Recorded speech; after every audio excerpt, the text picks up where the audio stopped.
أعوذ بالله من الشيطان الرجيم. ولا تجعل يدك مغلولة إلى عنقك ولا تبسطها كل البسط فتقعد ملوما محسورا.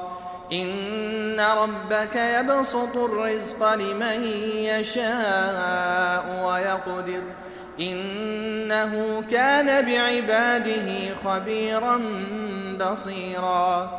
ولا تقتلوا أولادكم خشية إملاق نحن نرزقهم وإياكم إن قتلهم كان خطأ كبيرا. ولا تقربوا الزنا إنه كان فاحشة وساء سبيلا.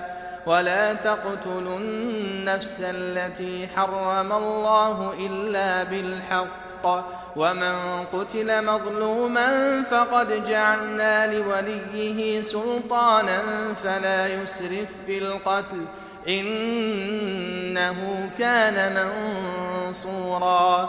ولا تقربوا مال اليتيم إلا بالتي هي أحسن حتى يبلغ أشده وأوفوا بالعهد إن العهد كان مسؤولا.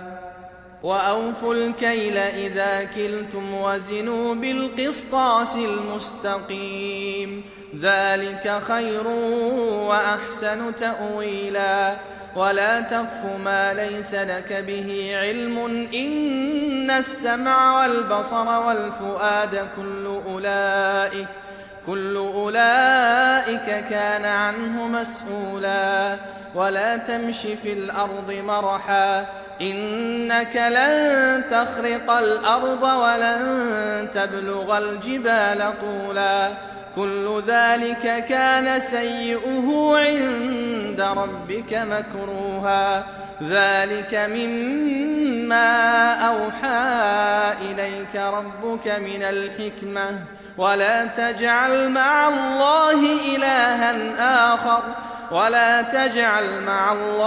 إلها آخر فتلقى في جهنم ملوما مدحورا.